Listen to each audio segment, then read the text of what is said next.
Hi, this is Dr. Jeff Camarda. You're watching me as the Wealth Doctor, but I hope you just think of me as Jeff.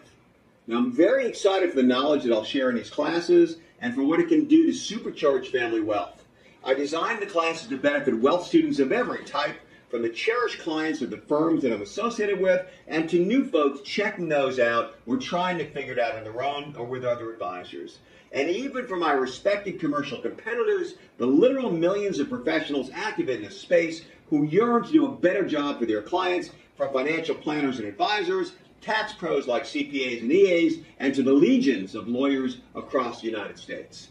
Now, if you'll forgive the pun, my channel teaches a wealth of knowledge that you just won't find anywhere else, so make a point to like and subscribe and not miss out to our ever-expanding catalog of wealth education classes. Some classes could be worth millions or more to you. We'll get right into today's class, but let me point out a few quick items first. Firstly, here's why you should listen to me. I've made the pursuit of advanced wealth knowledge my life's mission, from studying the tax laws while running a business as a college student, running stock brokerage branches as a young professional in New York and D.C., and spending decades in formal study, beginning with a CFP and completing 6 other professional designations, then a master's and a doctorate in financial planning, and most recently, an advanced legal degree from Georgetown Law in tax with a certification in estate planning. I'm very passionate about the power of family wealth and have a burning desire to teach the smartest ways to build and keep it. I'm a lifelong financial researcher, author, educator, and investments coach, and I truly believe that these classes are your keys to unleashing your wealth machine and supercharging it like nothing else can. I produce these classes with no specific personal benefit agenda. I'm really just driven by several key facts. Number one, smart financial education is critical to building and keeping family wealth and freedom, but is extremely complicated and hard to find. It has taken all my decades of education to master the big picture. Misinformation, poor training, and self-centered sales pitches seem to dominate the space. This can really fool many investors because unless you've studied this stuff, and it's a lot of study, it's really hard to tell a difference on who you should listen to and who you should trust. The second item is that many consumers and professionals seeking to improve themselves seem to have quite a hard time finding actionable education at an advanced level, let alone taught in a fun and understandable format that works, so they can connect the dots and get meaningful results for their families or for their clients. These classes are meant to fix that.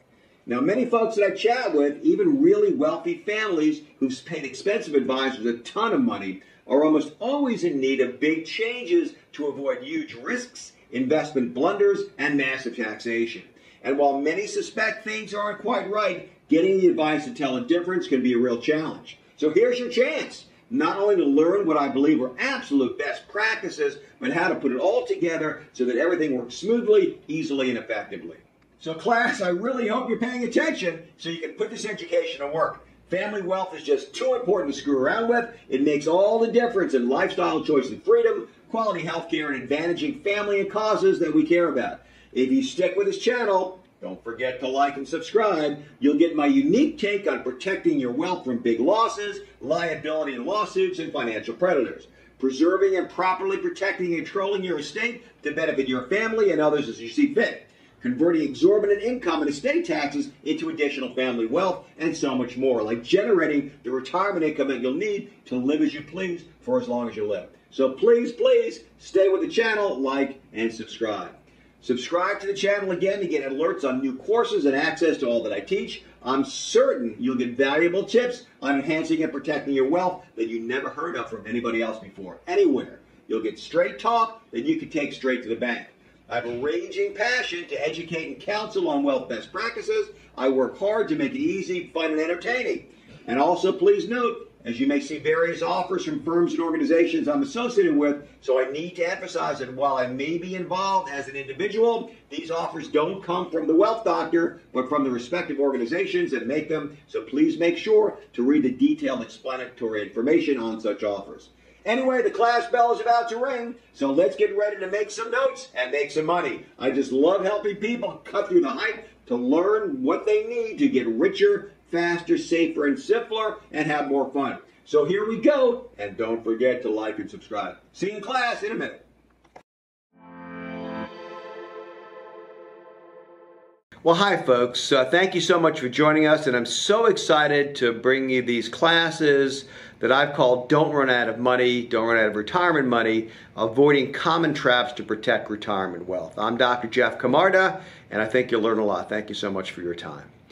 So let's begin with, some of the challenges that we face. Your retirement has never been more at risk. Are you worried about running out of retirement money? You're not alone. This is one of the biggest fears that those in or approaching retirement have. In fact, a majority of all Americans, regardless of age, even folks that are just starting their careers, cite running out of money as their biggest financial fear. And the biggest reasons that they should be concerned: poor retirement planning, poor investment performance, and these even overcome or trump fears of misplacing trust in the wrong advisor, and that's a pretty important concern, inflation, and losing control of assets. And this is based on recent studies that have been done, but the biggest fear of running out of retirement money and the biggest reasons are just poor planning or no retirement planning and not making the sort of returns that you should on your investments. So we're going to really drill down into these areas and help you come up with some very actionable ideas to not let that happen to you. So if you're worried about running out of retirement money, again, you're not alone. And here are some of the real significant dangers that you may or may not be aware of, but may have been gnawing at you. The first is Social Security is on the ropes. This has been obvious for decades and decades. Nothing has been done about it. Nothing is currently being done about it. But it's forecast, the Social Security Trust Fund is forecast to run dry in 2023, if not sooner. And without congressional action, and it's still kind of a quagmire up there in D.C., an automatic cut of 23% of Social Security benefits is coming.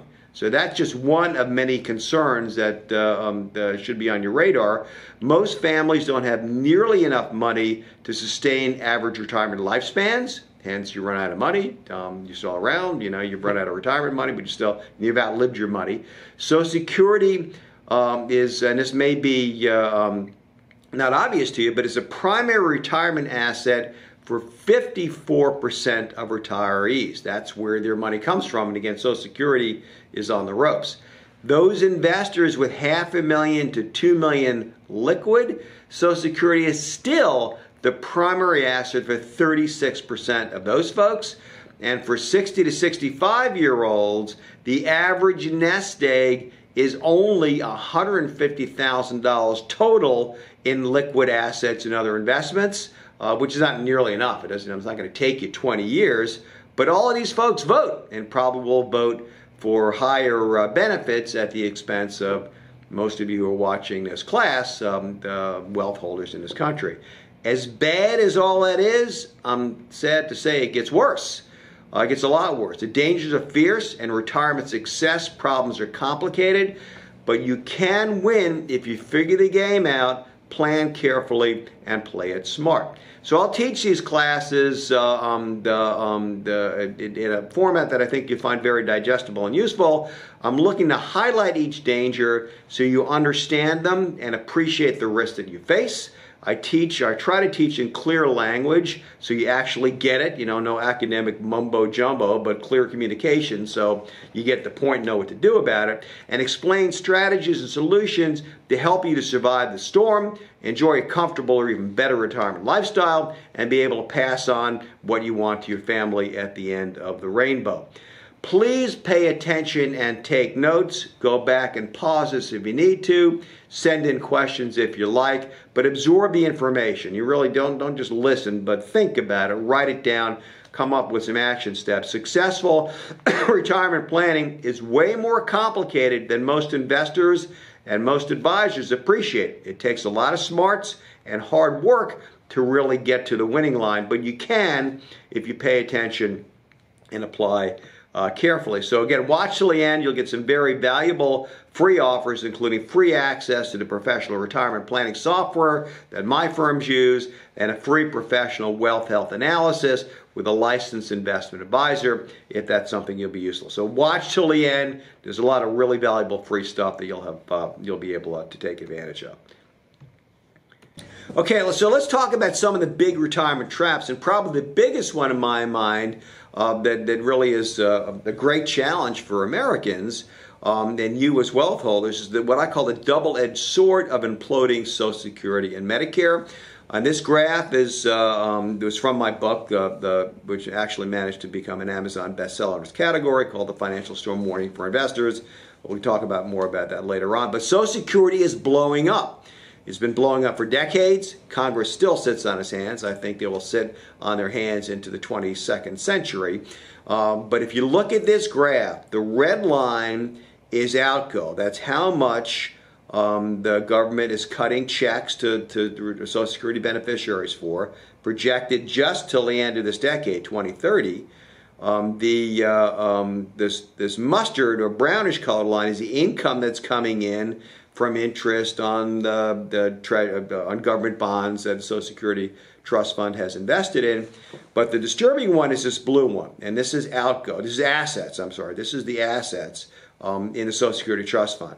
And as you can see, it was building and building and building till it reached a peak right about COVID time, and then it's projected to plummet, to drop dramatically, really, and go down big time, well beyond past the point where it's out of money and negative and zero before 2030 or so. And why is this? The short answer is because the baby boom is retired, a lot more retirees. There are a few people that are working and paying into the system, but the short of it is, let's see, when your outgo exceeds your income, then your upkeep becomes your downfall, and Social Security is running out of money. And it's not just Social Security, it's Medicare, on which most retirees rely for health care costs, also been blowing up for decades, and Congress still sitting on its hands. And if you look up here, this is where the money that's available. Payroll taxes is the red line. Tax on benefits for Social Security goes back into the system.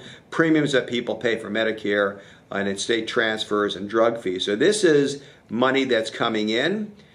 This big gray bar is general revenue transfers. That's income taxes and other taxes that the federal government is injecting into the system to try to keep it afloat, and still not enough. The total cost estimated is still above, you know, all the sources of money coming in. You can see that it hits the blow-up point here in the 2020s, and they got on top of Social Security. That is not a good sign for what's going to happen going forward. So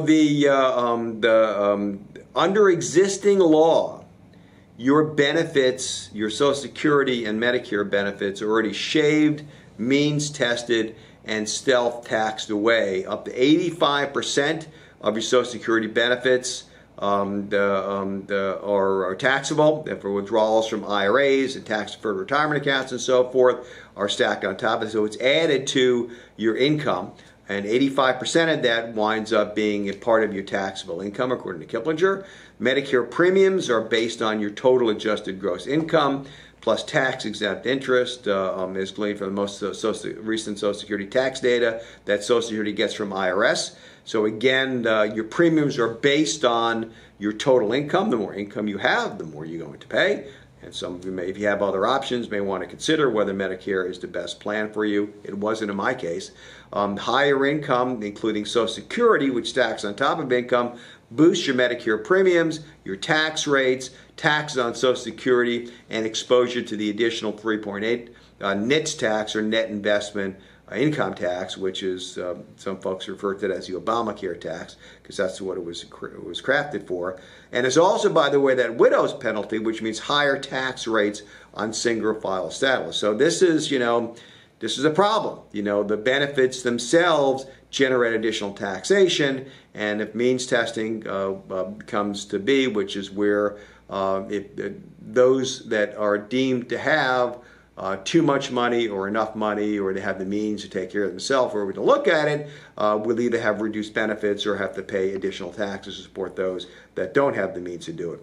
So future law, in my opinion, the odds are very strong that in the future taxes will go up, costs and benefits limitations will be imposed on you that have some wealth, those of you that have saved, and will greatly reduce or even eliminate Social Security for you and make Medicare cost prohibitive, as I think it already is for me.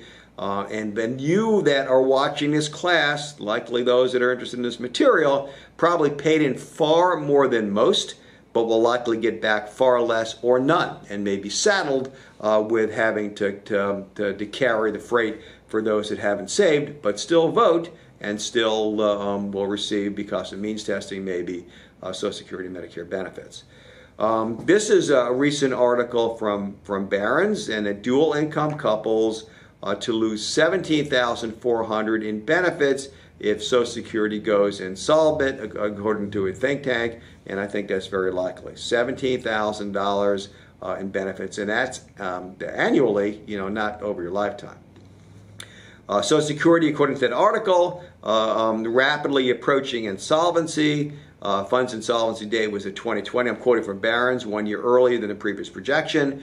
Upon insolvency, the law mandates that the trust fund can only spend an amount equal to incoming trust fund revenue, which means that 70 million retirees, dependents, and survivors, regardless of age, income, or need, regardless of means testing, will see their benefits cut by 23%. That's almost a quarter, right? A dual income couple at the lower end of the income range would see a cut of about $11,000 annual benefits, while similar couples in the high end of the spectrum, likely those watching this class, would stand to lose $23,000 a year, and I think it'll get a lot worse than that. So the second edge of the dual edge sword of imploding Social Security and Medicare is what I see. I think it's inevitable. Taxes on wealth holders, like those of you watching, will likely explode to pay for entitlement programs for the millions of voters who have not saved enough to retire and are utterly dependent on government programs like Social Security and Medicare. Plugging holes in Social Security and Medicare will be enormously expensive. Mountains of government red ink from uncontrolled spending and deficits at record levels are forecast to double from here. So this is really quite a conundrum, quite a problem. And it probably will help, to kind of frame where does the federal government get the money it uses to operate. And you might be surprised that most of it comes from taxes on individual families like yours. 89% of federal income, about $2.9 trillion of the total of $3.5 trillion in receipts, comes mostly from successful individual families like yours. And here's the breakdown: $1.2 trillion from payroll taxes, Social Security, self-employment FICA taxes, self-employment taxes, payroll taxes like that. $1.7 trillion on individual income taxes. And you can see that's most of it, and a good chunk of this other, most of it from here all the way around to here, is taxes on individuals. Only this little wedge comes from corporate income taxes on big and small companies like Google and Amazon and General Motors and IBM and so forth. Just less than $250 billion, $230 billion. And a lot of folks, I don't think, appreciate that most of the money comes from folks like you, not from big companies and corporations. And where does that money come from individuals? And again, this is based on federal data, that 97% of the income taxes which is most of the money that the government gets, comes from the top 50% of families. Gee whiz, I bet maybe that you're in there if you're watching this. 86% comes from the top 25% of families. You could be there. And 70% from the top 10% of families, right? So most of it comes from the most successful people. And nearly all of it comes from the top 50% of people. Nearly all of the money to operate and pay benefits like Social Security and Medicare. This is an important point, why taxes are so important. I expect crushing tax increases will be visited upon folks like you watching and hopefully learning from this class on those that have accumulated wealth, where the money comes from. You know, and this is, I had to dredge the internet to find this, but many of you, it'll probably resonate with you. They once asked Willie Sutton, you know, apparently a very famous bank robber back in the early 20th century, Willie, why do you rob banks? Because that's where the money is. You know, why do you tax rich people? Because that's where the money is. Like you guys, you fat cats likely that are watching this. So let's talk about where your money goes. And again, I think you'll be surprised to learn, if you look at this graph over here, most of it goes to so-called entitlements, you know, social welfare programs. Not welfare as you might think about it, but welfare in a technical sense. So Social Security is here, Medicare, Medicaid, and most of this other funding, and a good chunk of non-defense here, basically goes back to taxpayers. It's income redistribution. Money comes in and it goes to people that are living off it. I mean, this is just income and health benefits, almost half of it, plus the other. And a lot of folks don't appreciate that. And by the way, you see net interest, pretty big wedge here, which has been awfully cheap lately. That's becoming another problem too, as we'll talk about a little bit later in the class. But the important point here is that those of you watching this class provide most of the funds that go to the federal government for operation, and most of your money goes as redistributed in entitlement social welfare programs for folks that don't pay very much in taxes. And that's just the, you know, just the stark reality of it. So let's talk about, you know, crushing taxes or get even worse. You know, the total federal debt held by the public is projected to hit 107% of gross domestic product in 2029, topping its World War II high. And held by the public just basically means government borrowings. They issue bonds, right? So what does that really mean? That means that, you know, gross domestic product is the total economic output of the country. The last record was right after World War II, where government debt was about equal to 100% of GDP. And that's for paying for World War II. We're already past that, and it's predicted to get a lot worse from now. So we're already deeply, deeply in debt. And with the trajectory that we're on, that's probably going to get worse and worse and worse. And again, where does the money come from to pay off the debt and operate the government, to pay interest from individual income taxes on folks like you folks in this class? So in my view, the next tax battles will be the estate taxes. I think will go way up. The estate tax, by the way, and this is the federal. There are all many of you in states that impose their own estate taxes at much lower levels. But basically, the estate tax charges a little bit less than 50% of your total wealth at death after an exempted amount. After you're able to pass so much free of tax, then they take 40% federally of everything over that amount. And that current law sunsets at the end of 2025, which means that the tax-free amount will be cut in half. There are also proposals to eliminate the so-called step-up in capital gains tax. And what that means is under current law, if you have a capital gain, say I invested in stock, that if I put $100,000 in it, it's worth $1 million now. If I sell it during my lifetime, I've got to pay tax on $900,000 of capital gains. But if I die with it, the capital gains tax is forgiven. My family, my heirs are assumed to have paid $1 million for it, not 100. So the gain, it's worth $1 million. They paid $1 million is zero. That's what the step up does. But that's proposed to be eliminated. I don't know if they will or not. I think there's actually good reasons where it should be eliminated. It doesn't make much sense to me, but it is the existing law, and it certainly is a rallying point for those that want to transfer more wealth from those that have accumulated money to the voters that haven't. So for estate tax, you're looking at potentially having to pay capital gains tax plus the estate tax plus income tax on a lot of things that may be in your estate. There are also proposals for so-called wealth taxes, which basically is an annual assessment of your net worth. It's like, let's figure out what you're worth every year. Say it's $5 million, And if there's a wealth tax of 10%, just throwing a number out here, that's, gee whiz, $500,000 a year of tax every year. What if your wealth goes down to $4 million next year? Okay, you got to pay it on $4 million. Do I get $7.5 million back? No, it's a confusing and dangerous and slippery slope, but it is being seriously proposed and nearly effectuated in some states as I speak. So think actually a good analog is property taxes, right? Your home is worth $1 million and you got to pay so much property tax on it every year based on the assessment each year. That's what a wealth tax is like. And then also unrealized, this is really kind of scary, unrealized capital gains tax being treated as income. So if I put $100,000 into a stock and now it's worth $1 million, these proposals will tax you on that $900,000 of gain as income whether you sell a stock or not, which is awfully confusing and difficult to administer and pretty adverse.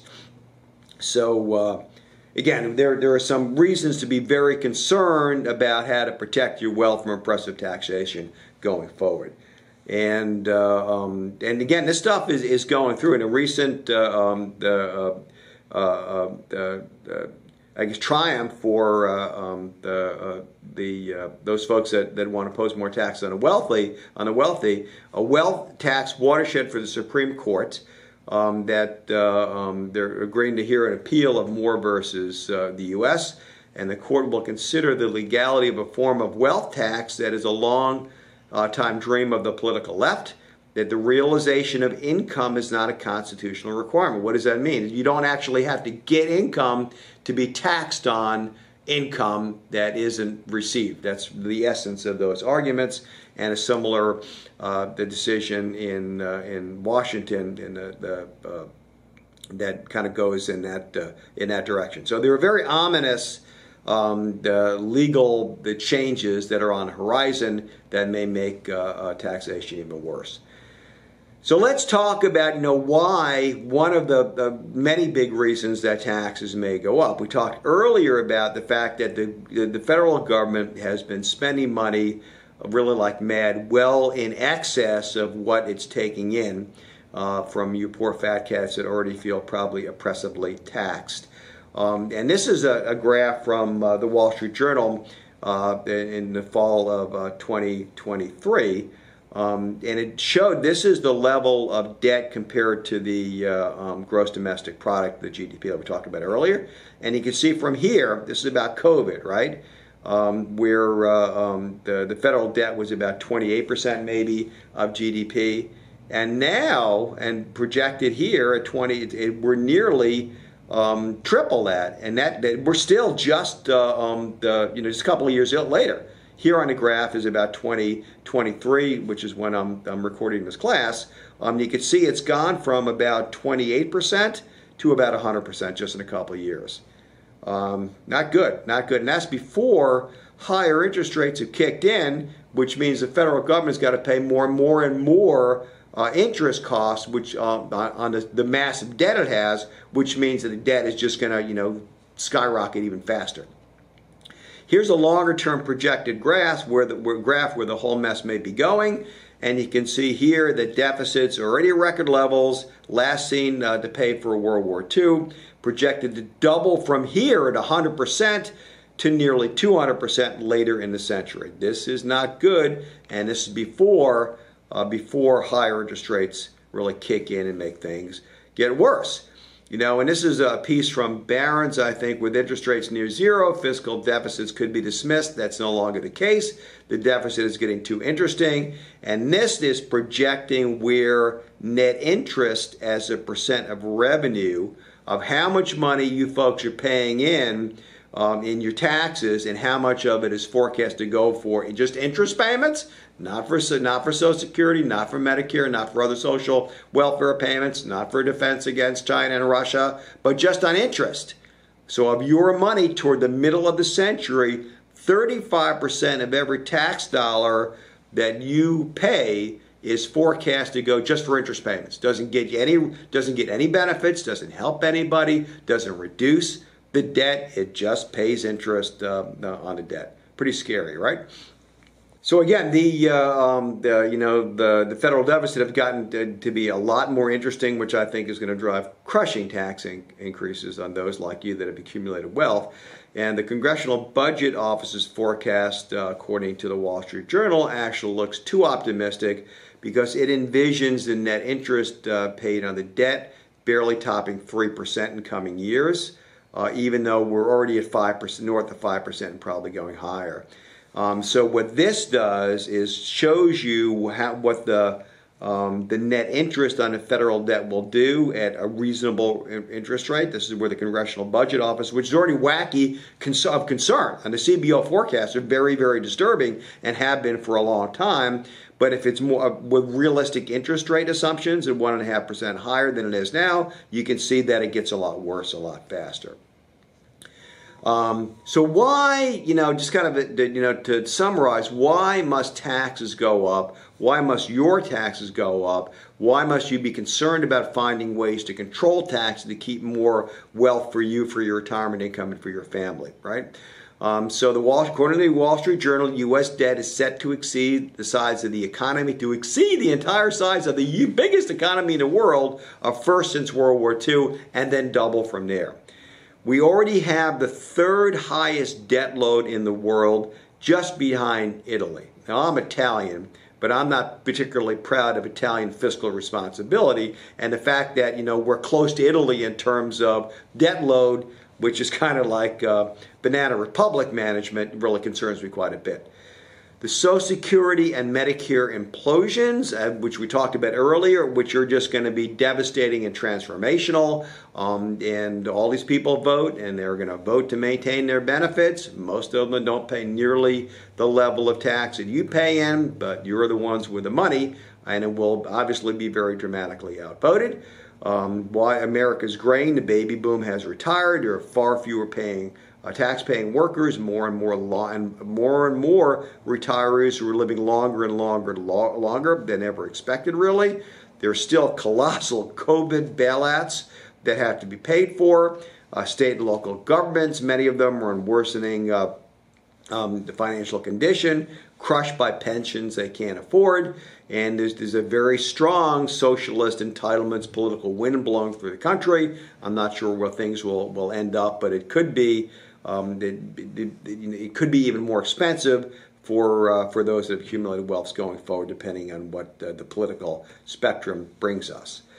So where's the money going to come from? Again, probably you. Those, why do we, rob banks? That's where the money is. Why do we tax the wealthy? Folks like you, that's where it comes from. Remember, 89%, 2.9 trillion of the total 3.5 trillion the government takes in, nearly all of it comes from individual families like yours.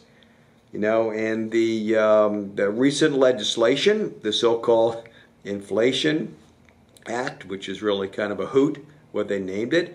The Congressional Budget Office confirms that the Inflation Act will unleash IRS audits and enforcement on families making less than $400,000. Folks like you, very likely. More IRS audits, and so this funding of the IRS is likely to produce more IRS audits and bury families under mountains of paperwork. Americans making less than $200,000 are now 80% more likely to be targeted by the IRS. It's unleashed the IRS to hire an army of 87,000 agents to search under the couch cushions of every living room in America for more money to audit and harass families that are just trying to get by. And this is from, actually I have to look at the citation. So where's the money going to come from? Remember, most of the money comes from folks like you. The Inflation Reduction Act increased the IRS's budget by roughly $80 billion over 10 years. The money's broken into four main categories, the biggest of which is enforcement. And when you hear enforcement, that means audit and fine and beat the couch cushions, looking for more money from taxpayers. Expanded enforcement on certain types of taxpayers, high income and high wealth individuals. Other areas where IRS audit coverage has declined, including estate and gift taxpayers, according to the tax Foundation, and according to this website, governmentexec.com, the IRS will bring on about 30,000 employees over the next 2 years as it begins spending the $80 billion in new funds Congress authorized, with a plurality of the new staff, that's most of them, going toward enforcement, audits, going through returns, looking for more money.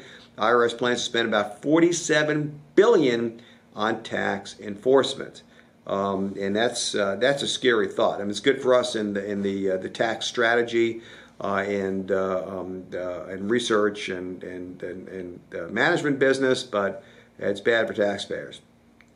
This is an interesting story from the Wall Street Journal in 2023 about, it just blows your mind. I'm not going to read the whole thing, but earlier this year, an Ohio taxpayer was visited by somebody claiming to be the IRS Criminal Division. No letters, no advanced communication, and this person claimed that the taxpayer owed IRS a substantial amount. The taxpayer presented proof of paying all their taxes and called their attorney, and the attorney insisted that the IRS agent leaves. The IRS agent said, "I'm an IRS agent. I can go into anyone's house at any time I want to." That's not really true, but this person said it, maybe even believed it, and threatened to freeze the taxpayer's assets and put a lien on her house. She called the police. The police warned the IRS agent that if he returned to the taxpayer's home, he'd be arrested. IRS then filed a complaint against the police with the Treasury Department Inspector General. Treasury is a really, really powerful federal agency. The IRS supervisor told the taxpayer she owed nothing. The following day, the taxpayer received the letter that was delinquent, the only mail from the IRS, and again told by the supervisor, "Don't worry about that letter. Nothing was owed. The case is closed." And so Wall Street Journal, asks, an agent of the Treasury wielding the power of tax enforcement shows up unannounced at a taxpayer's home. The agent lies about his identity and his purpose to get inside. This is not me, this is the Wall Street Journal I'm quoting from. Then threatens the taxpayer with punishment if she doesn't pay a tax bill she doesn't even owe. The IRS agent leaves only after intervention by her lawyer, and when local police call the agent, he sicks the Treasury Department on the officer, and the Wall Street Journal wonders, what in the hell is going on over there? What in the IRS workplace culture gives agent the belief that they can do this? And I don't know, but it scares the bejesus out of me. All right, so hopefully it's scared a little bit of the bejesus out of you too, but moving on now to next retirement trap, the worst inflation in 40 years. Shrinks your purchasing power. Will it stick? I don't know, but I don't believe it's been tamed. These are just blurbs from the news. IRS inflation hits new 40-year high, jumping 7.9% over the past year. That was earlier this year. Core U.S. inflation rises to 40-year high, securing big Fed hike. Inflation just hit a 4-decade high, and Fortune and Bloomberg and PBS and so forth. And so what does it really mean? Will inflation stay really high, or it's, I don't think it's going to get back to the long-standing 2% target anytime soon. But what does inflation mean to you, and why should you be concerned? So inflation acts really as an additional stealth tax on retirement spending power.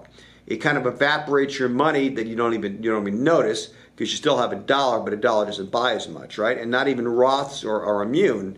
So if you look at this graph, which is a purchasing power of $100 since January 1st of 2000, and this is a period of pretty low inflation. Inflation's run around 2% or so. Didn't really start to spike until post-COVID. So $100 in 2000, as of the last date of this graph, which was 2022 and change, only buys $58 worth of stuff compared to 2000, right? That means you need almost twice as much money to buy the same hamburgers or TVs or healthcare or whatever it is that we're comparing to. That's what inflation does. It's insidious. It evaporates your wealth, but you don't even notice. You just feel poorer and poorer and poorer because you're not able to get as much stuff as you used to. And this is, the worst inflation in 40 years, and it looks like it may be a worldwide problem for a while. This is a piece in the New York Times. Showing inflation rates across the country, and according to Times, which does they get a lot of good information, that higher and less predictable inflation would squeeze families and businesses and making it harder to plan for the future. So please remember that as you think about your retirement planning. It is the worst inflation in 40 years, and the effect on shrinking your purchasing power is very, very, it's insidious, but it is devastating. So the next danger that I want to talk about is investment. Careless investment management of retirees and investors, and often driven by their advisors. And I call this section risking everything in a random stock market. Remember, the performance of the market is widely considered to be a random walk, right? And not using proactive portfolio management and risk control. And here's a piece in the Wall Street Journal that America's retirees are investing more like 30-year-olds. And this is based on data from Vanguard. Just to kind of summarize this, older Americans keep rolling the dice in the stock market, ignoring the conventional wisdom to protect their nest eggs. If you're like most of the folks that we talk to as investors, you probably are doing the same thing. 1/5 of taxable brokerage accounts for investors 85 or older have nearly all of their money in stocks, giving them significant exposure to stocks later in life, which can be very risky, if only because if the market were to tumble, retirees needing cash might have no choice but to sell their shares at deep losses or bargain prices. The spirit of the times, though, according to Robert Shiller, you may remember, a Nobel Prize winning economist at Yale, who wrote Irrational Exuberance, Animal Spirits, and many other best-selling books, said the spirit of the times is don't worry about the markets crashing, they will come back and set new highs. And while that may be true, will it happen in your lifetime? I don't know. It's a significant risk you probably shouldn't be taking. So let's, go down memory lane here a little bit, and look at some past market cycles. This pink halo bar here describes the last tech crash, and I think a lot of what's going on here in the 2020s resembles the last tech crash with AI and so forth. But to focus on this, so you remember the Y2K crash. From 2002, the dot-com tech crash, those stocks dropped 78% from here to here, right? And if you would have hung in there waiting for things to break even, it would have taken you 15 years, and you would have had to make almost 360% gain, almost 4 times your money to break even. And after considering inflation but not taxes, it would have taken 18 years and 400% gain to break even. And so ask yourself, investors that maybe are investing like 30-year-olds, can you wait that long? What if that happened again? Will it happen again? I don't know. I hope not. Do I see danger signs of it? I really do. But is it a risk that makes sense for you to consider taking? Rolling the dice in a random market, I would say no. Obviously, you've got to have reasonable risk to offset tax and inflation and get any growth, especially if your tax control isn't, what it needs to be, as we discussed earlier. But many investors and their advisors take far more risk than they know until they get burned. So again, stock market is a long-term random walk, and the trend is up, but market cycles can last much longer than human life cycles, and you may not live long enough for some reversions to the mean.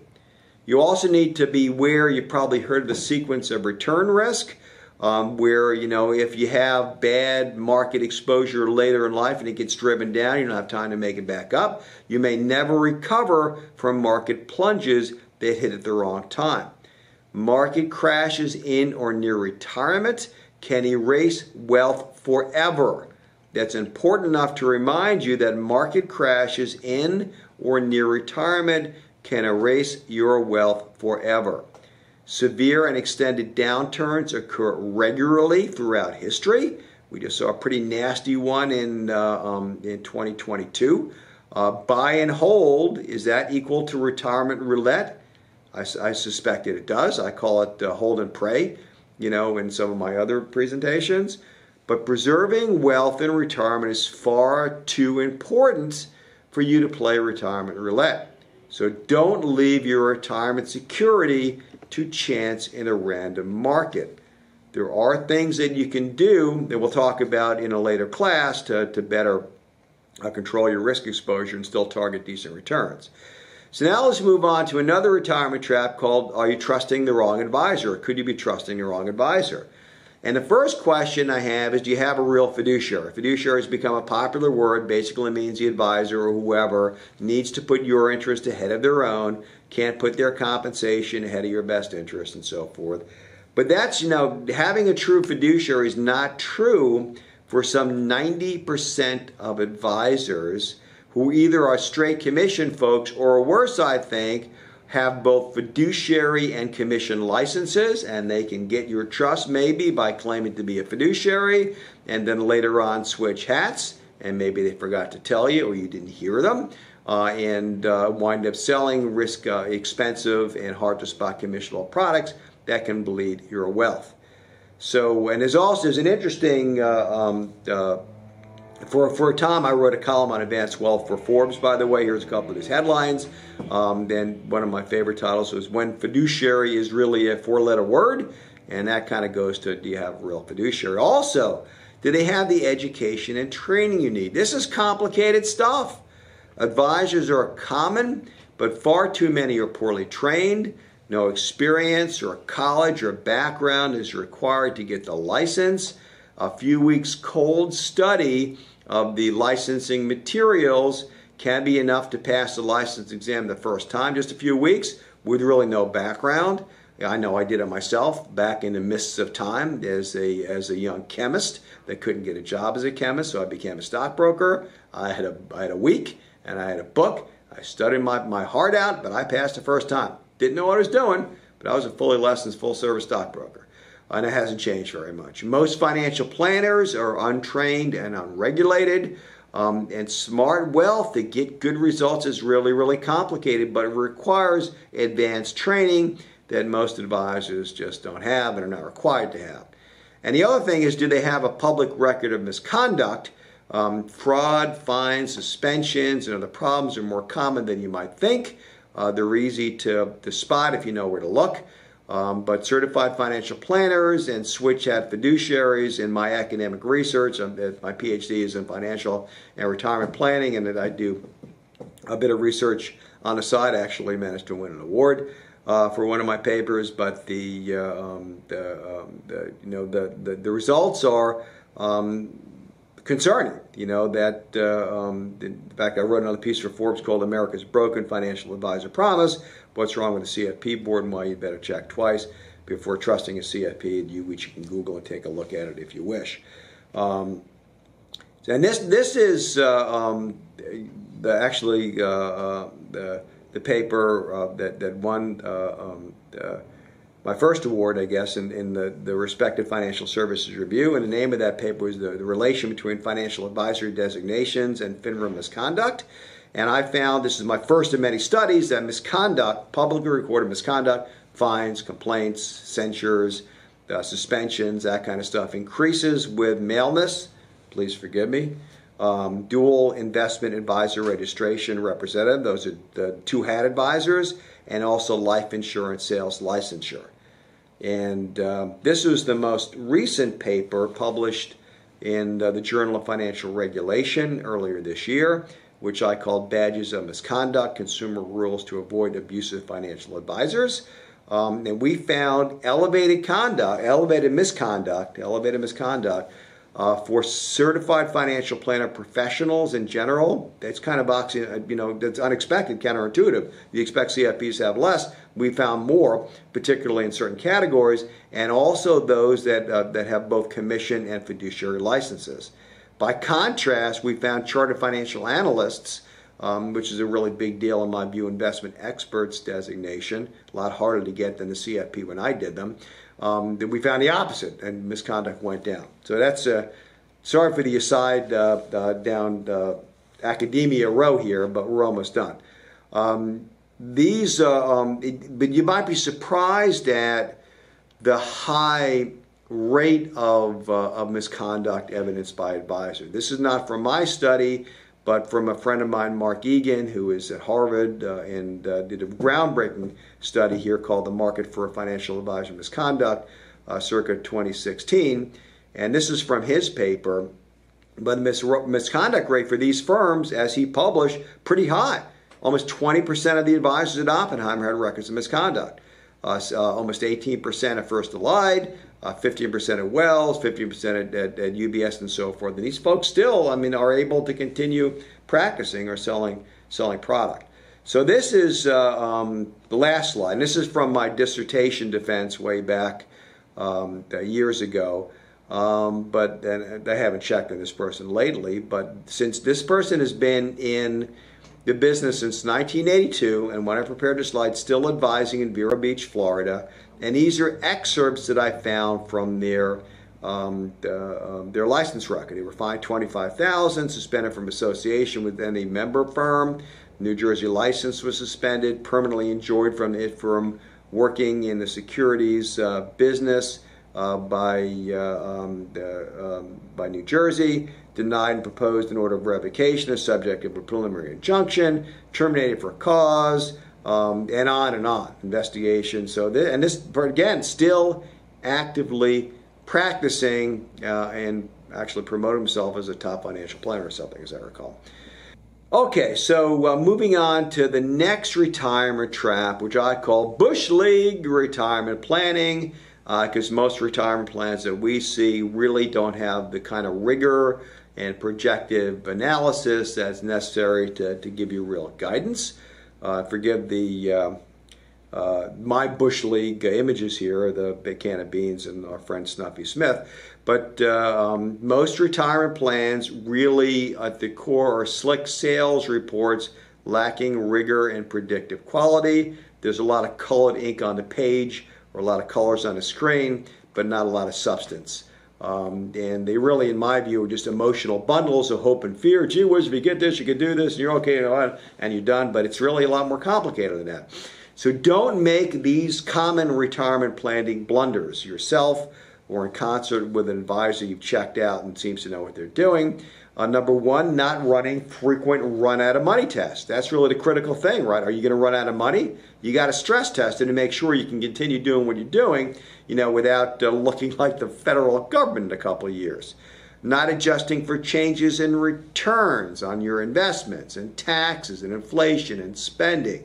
Relying on simplistic models like the Bengen 4% rule. You can take 4% of your invested assets out each year and not worry. It's not nearly that simple. What happens after the first death? Are you tracking to leave the surviving spouse too poor? A lot of plans, that's where it's going. It's typically the widow. So, madam, please pay attention to that and grouse a bit to make sure you're safe. Shortchanging yourself on Social Security claiming strategy. You may still get some money out of Social Security, but that is also wicked complicated to come up with the right claiming strategy, when you take it, how you take it, and so forth. That requires a little bit of analysis to make the best decisions. Don't pay for Medicare if you have alternatives. You may find it to be extremely expensive and have adverse impacts on the rest of your retirement planning. Make sure that you optimize all of your assets, including your real estate, any life insurance you have, that you don't need any more in pensions. Make sure everything is integrated and optimized.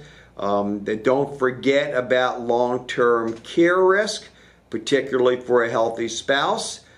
So say that at 66, I require long-term care, but my healthy younger spouse, Kim, who is 53, does not. The Medicaid rules will force us to bleed most of our assets down to pay for my care before Medicaid kicks in. Then what's Kim going to live on? That's really what I'm talking about in terms of that risk. And also, make sure you use a realistic life expectancy. People are living longer and longer and longer. If you expect to check out at 82, but you go to 102 or even 92, the last part of your life is going to be a lot less happy, maybe financially, certainly, than the earlier parts. So the retirement plan that you need, eliminate the Bush League factor, is you need frequent recalculations as you and the world change. We need long-term expense forecasts, and we like to look at those in terms of what we call needs, what you absolutely drop-dead need for basic living, and quality health and long-term care, what you'd like to do to have the fun retirement lifestyle that you want. And then once those are satisfied, kind of like Maslow's hierarchy here, what wishes do you have? You'd like to leave a lot of money to the kids. You'd like to buy a mountain house. You'd like to go around the world on a cruise, whatever your wishes are. And kind of put things in those priorities to see what is feasible. Optimizing Social Security is a really, really important thing. And it's all the technical term is a claiming strategy. You want to get the maximum value you can. So you have to pick the right longevity adjusted age to maximize the present value of the benefits that you take out. Even though you wait, the future payments are higher and the total sum of what you get may be a lot more than if you claim too early. You want to time cash flows with other factors like required minimum distributions, other income, asset liquidations, and so forth, and coordinating with the spousal fact pattern to maintain a required income for the survivor. So time of cash flows is really important because it affects taxation, as we'll get into a bit more later. So you want to minimize taxable income to both minimize and avoid income tax if possible on Social Security benefits. You want to minimize your Medicare premiums if that's the way you go, and avoid means testing that you son of a gun, fat cat you, you're too rich, other people need the money more, so your benefits will be reduced or canceled, so we have more money for them. So these are, some of the variables to consider for effective retirement planning. What do your pensions and Social Security look like? What investment returns? Concerns about tax hikes and inflation, health care and other insurance expenses, and the benefits that you want and need. Your changing needs and life expectancy over time, the phases of retirement that you go through, from an active retirement to more sedentary, then maybe need more care later on. And these all have different expense profiles. And building the legacy so you can leave to your kids or other heirs what you want. So let's talk back to taxation, and I call tax the master wealth skill. It's one of the reasons I did another graduate degree, my third, at Georgetown Law. I got a master's in tax law, what attorneys would call a legal letters master, LLM, same course, same degree, same test and everything, it's just different because I'm not a JD. But why did I go back to graduate school at, a prestigious law school and widely considered to be the best law school for tax in the country, if not the world? Because tax is so important. I knew a lot about taxes before then, but I call tax the master wealth skill. Because legitimately avoiding taxes is like pulling money out of thin air. It's like turning lead into gold. The complexity of the American tax code, the mind-numbing complexity, offers great opportunity, but finding skilled strategists can be a real challenge. Most taxpayers, in my vast experience, way overpay their taxes because they don't get the quality tax advice they need to legitimately avoid taxes. So sorting true experts from mediocre or worse is really hard. Why? Because unless you already know tax, you don't know whether they're giving you quality advice or not, unless you can vet their advice yourself. But you must really, I think, make an effort to build an effective tax plan.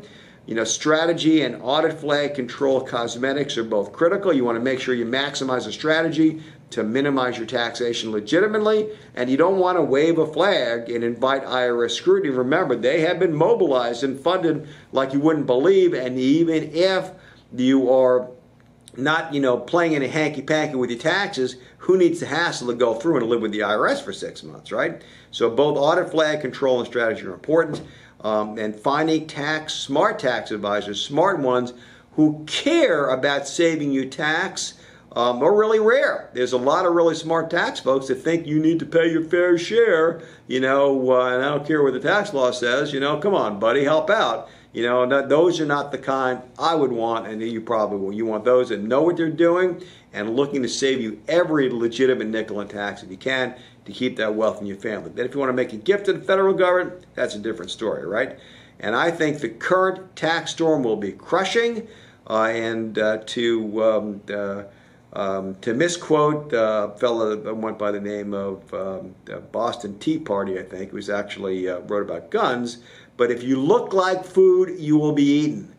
And the same, I think, warning applies to overpaying taxes.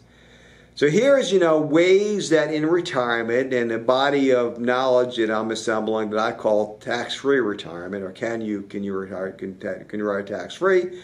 Number one, strategic Roth conversions.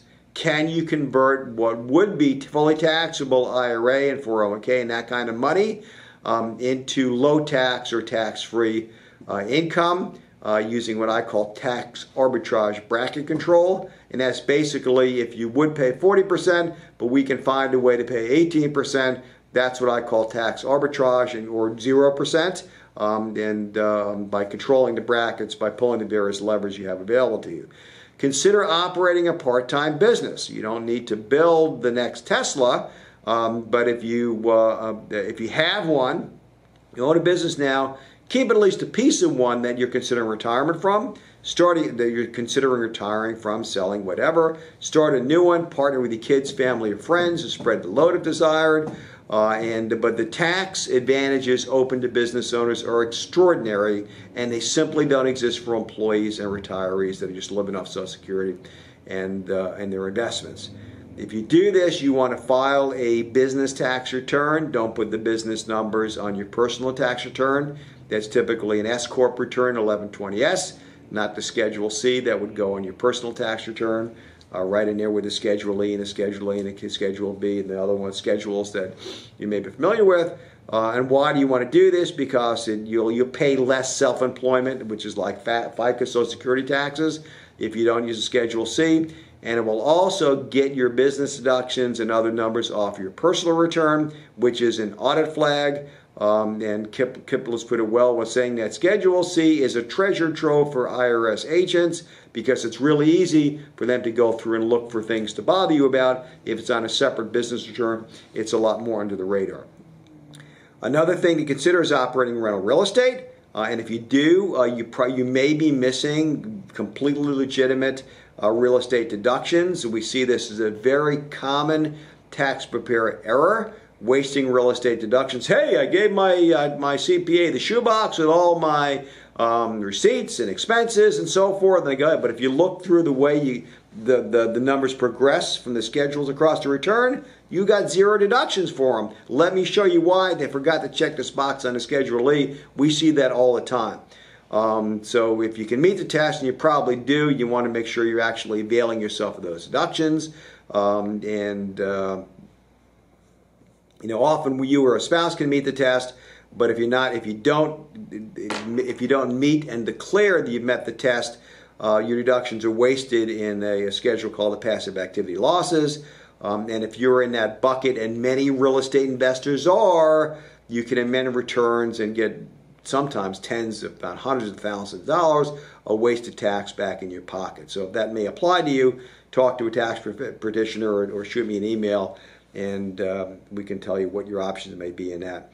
And also that if you operate real estate, by the same logic we talked about as an S Corp return for your own businesses, you probably want to operate your real estate on a partnership return, which is a 1065, not the Schedule E, because again, it gets those numbers off your personal return and makes the red flags you wave less obvious.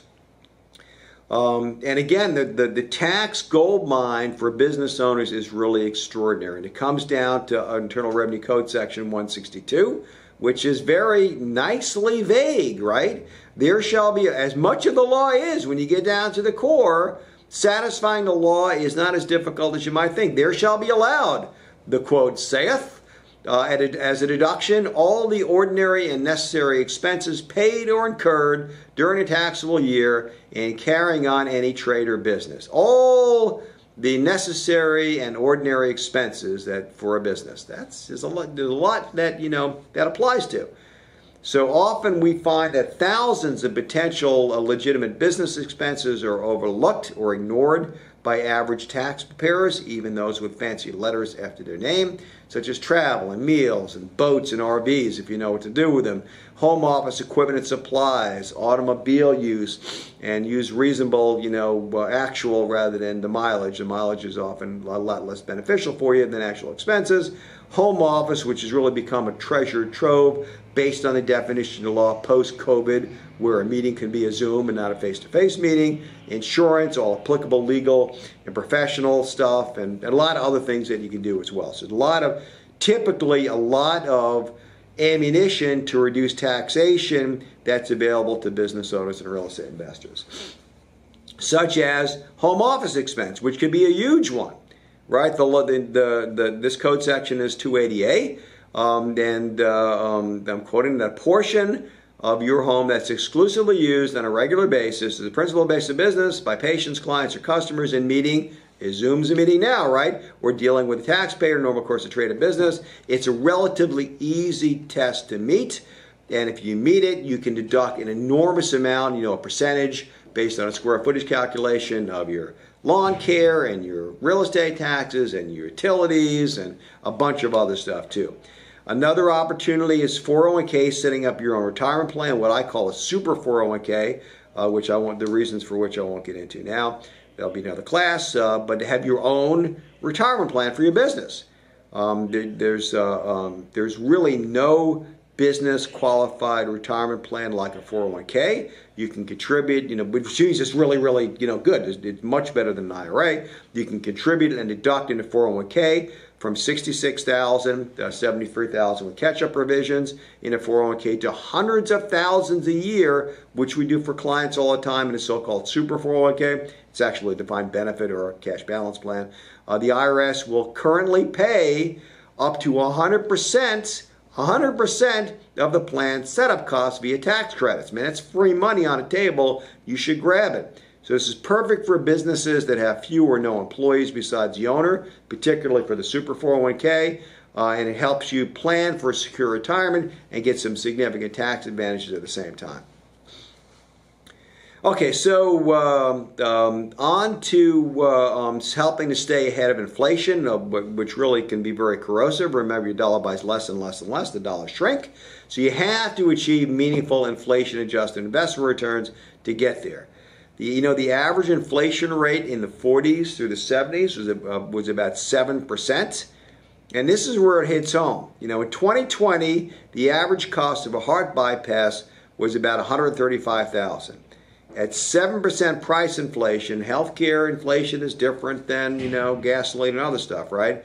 That would be $270,000 in 10 years and $525,000 in 20 years.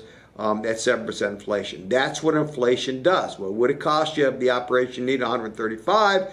20 years later, which maybe is when you need it, projected out at $500,000 or more.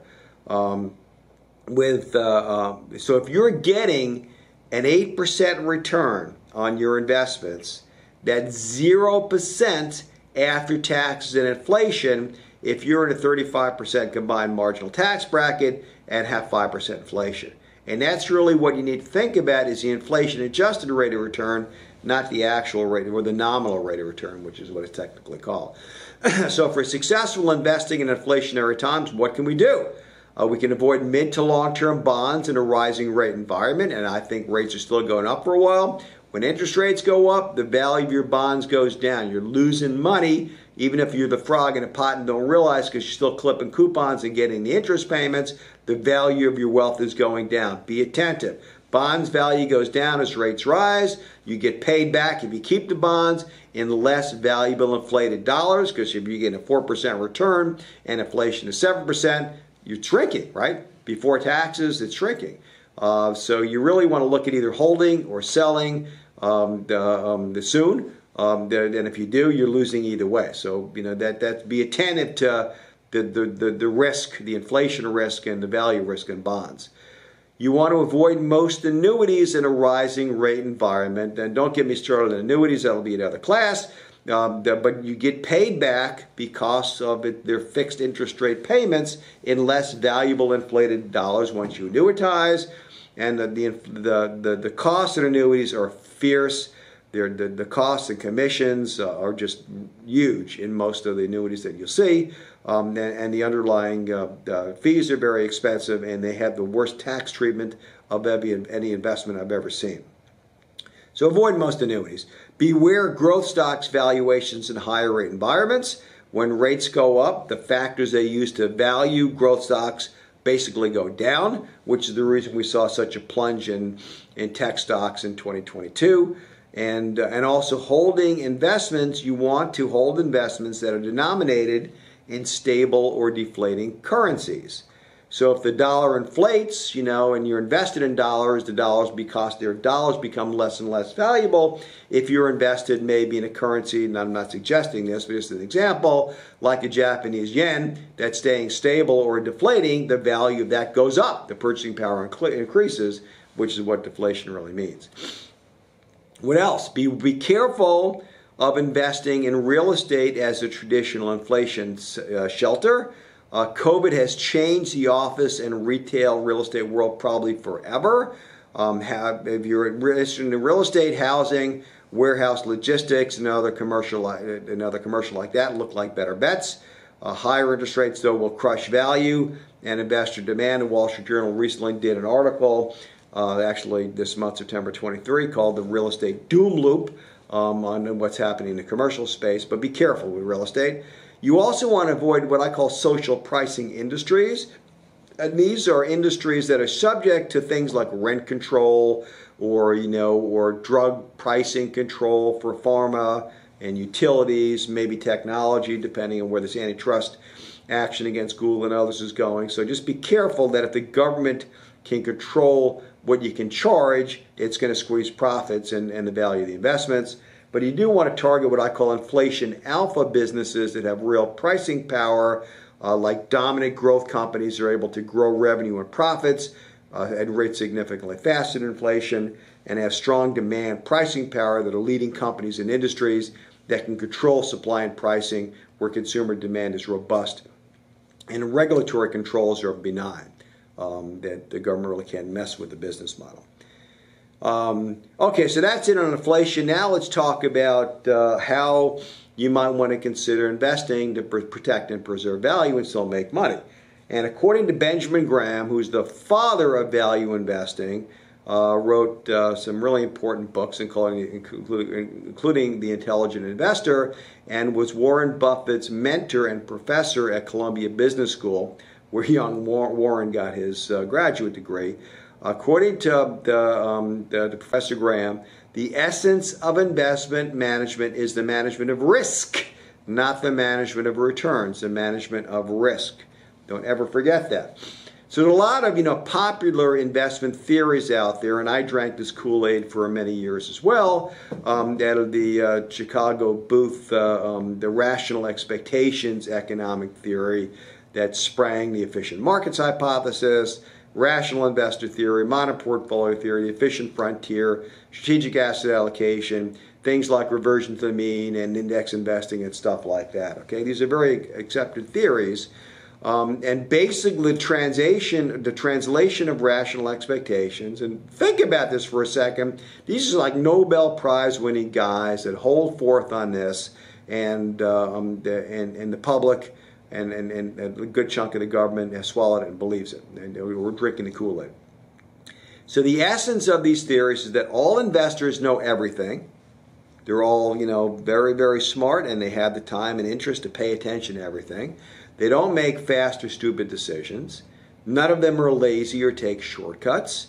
They spend gobs of time researching and studying, and none of them follow the crowd or take foolish flyers, right?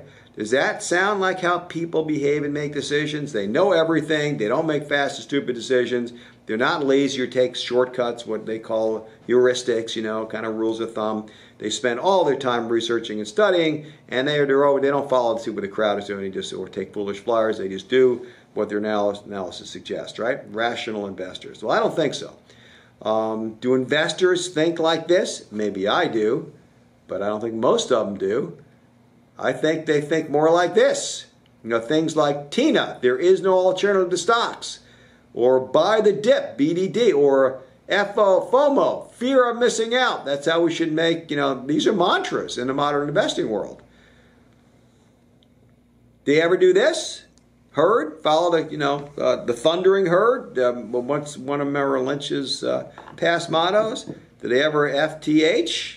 I think so. Did they ever wind up doing this? Leaping over the cliff, or wind up like this? Looks like this guy followed the herd. But I submit to you, my dear friends, that they do all the time. That's what drives markets. All markets are driven by supply and demand. How much of there is it? How many people want it? The extent that demand exceeds supply, prices go up, and if it's the other way, prices go down. And that really is, I think, unarguable. So zero in on measurements that reflect the continuous tug of war between supply and demand. Know that every single tick in the market and every trend, up or down, stock goes up or down, result from imbalances in supply and demand. And there are two truths from supply and demand analysis. Number one, markets trend frequently for years at a time. Trends can occur in any time frame, from intraday to multi-decade. The most useful trends would last from months to years at a time, which are commonly called bull markets and bear markets. And the fact that markets are irrational and prone to excesses can actually work to your advantage. And if you doubt this, look at what happened in early 2020. After COVID hit, the world is on fire. Worst economy since the Great Depression. Companies are shut down. Ships aren't moving. People aren't moving. It was just a chaos. Nobody knew if companies were going to make money or not. After an initial dip in March of 2020, the market floated up into space with no rational tethering to reality. It just trended up. And if you weren't invested, you probably weren't happy because the market did very well with really no rational basis for it. Truth number two, performance persists. Strengths and weaknesses are more likely to continue than reverse. So in fact, based investing, a selection of portfolio components are based on the tendency of performance to persist or have momentum. Doesn't make any attempt to predict future changes or the next big thing. Fact-based investing relies on careful measurements of actually what's going on to guide portfolio construction and seeking to measure and select high performance and exclude low performers. Technical analysts, chartists, folks that study this stuff, and I have become, despite my training in fundamental analytics and my CFA and so forth, very much a believer in technical analysis. Like this saying really captures it all. The trend is the trend until it's not. So watch it and be attentive to it, and be prepared to take action based on new trends. So I'm not going to go through a lot of this, but this is one indicator, which is called a bull-bear indicator, and this is the indicator here. It oscillates up and down. And this particular indicator, if it crosses the red line on the way down, that's a sell signal. If it crosses the green line on the way up, it's a buy signal. And again, this isn't the market. This is just the collective, the indicator based on a lot of data being fed into the algorithm. But you can see here, if you'd have sold after the market started to go down in 2000 at the Y2K crash, you probably would have been happy getting out there because that market didn't recover for a couple of years, and so on through here. That's the sort of indicator that you may want to consider doing. And had you followed this during this period, and the only investment you would have used is the S&P 500, maybe the index, the Vanguard Index 500 fund, a good cheap S&P 500. And I'm not suggesting that I'm a fan of indexing, but just for comparison here. So the only two choices are you stay in the S&P 500 the whole time. That's a black line. Or you go to cash when this indicator suggests that you go to cash, and go back into the S&P 500 mutual fund when it flashes green. Those are the only two variables here. And the difference in terminal wealth is pretty instructive. If you would have put $100,000 in at the beginning, this is 2000, I think, maybe 2001, and you stayed invested the whole time before tax and inflation, your 100 would have grown to be 437.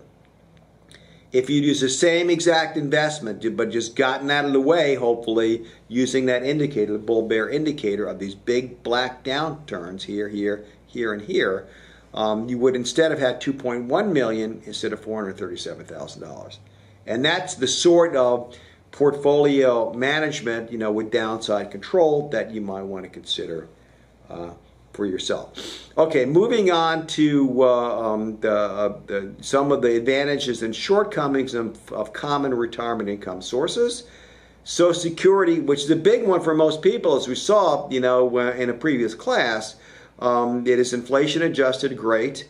The claiming strategy needs to be optimized, so you want to make sure you don't take it too soon. You want to maximize the total cash you milk from the system, not just, trigger the payments as early as you can. And you also need to control taxable income and wealth cosmetics to avoid means testing. Bond interest interest is nice, but you have risk of principal loss in rising interest rate environments, that we talked about on a previous slide. Income is not inflation adjusted, it's not tax advantaged. In fact, bond interest is taxed at your highest rate, and the principal won't appreciate. There's really no growth or inflation hedge unless rates drop big, which we don't expect. I don't expect in the near term. Annuities tend to be, in my view, wealth gouging. Commissions are hard to spot and really permanent, and I say that as a reformed top-producing annuity salesperson back in the 1990s. Ongoing costs and riders are often steep. The guarantees can be illusory. You really need to read the complicated fine print in the contract to see what the guarantee actually is. It's often less than you think. It has the worst tax treatment of any investment. It reduces income and raises other taxes and means testing and so forth, and complicates. Anyway, without getting too much into detail on annuities, please watch the class on annuities. There's a lot of things to be concerned about there. All right, so moving on from annuities, stock dividends, another common source of retirement income, are tax advantaged under current law. It does, if the stock value grows, it may maintain your principal level, although it goes up and down as market volatility. Yields tend to be relatively low, and of course you have market risk. There's potential for appreciation, which long-term is likely, but you also have potential for dangerous loss, which short-term should get your attention. It's less likely, but it probably isn't acceptable. Real estate investment trusts tend to be tax advantaged. They will increase your tax preparation complexity. The yields are typically pretty strong. I think you should watch out for the non-public and traded ones, which have high commissions and you can't get out of them. There are plenty of really good ones that trade on a stock exchange if you change your mind and get out of it in a day. There are two basic types of REITs. The equity ones, where you're actually investing in the properties and participating in the rent and so forth. You have more potential for appreciation there, also potential for dangerous losses, depending on the type of properties invested in. And again, commercials in a lot of trouble these days. And you want to be careful about the sort of property invested in, particularly post-COVID, because I think office and retail is really never going to come back to where it was. Debt REITs, and that's where they basically lend money. It kind of acts as a bank and lends money to real estate owners. You want to be very careful of the credit ratings and understand the risk of defaults there, and inflation risk, and some other things that I won't get into now. Well, thanks so much for watching this series of retirement classes. If you like them, please like this video also, and take a moment to subscribe to our channel to be sure you don't miss any of my new Wealth Ed classes on everything from investing to taxes, estates, college funding, trusts, and lots more. Now, I promised you an exciting offer if you finish the class. As you've learned, successful retirement planning is lots more complicated than many advisors appreciate, but even a few drop balls can lead us dangerously astray. Don't let that happen to you. Get your very own copy of my free report called Maximizing Retirement Success, an Investor's Guide to Protecting Assets and Cutting Taxes. It offers concrete solutions for the many hidden retirement dangers that you want to avoid before it may be too late. These dangers are frequently overlooked by investors and advisors alike, and the results are not pretty when these balls are dropped. Don't let it happen to you. Get my free guide now before you forget. Just click the button in the top right of your screen or find the link in our description to get it now. Thank you so much for watching. See you in the next class.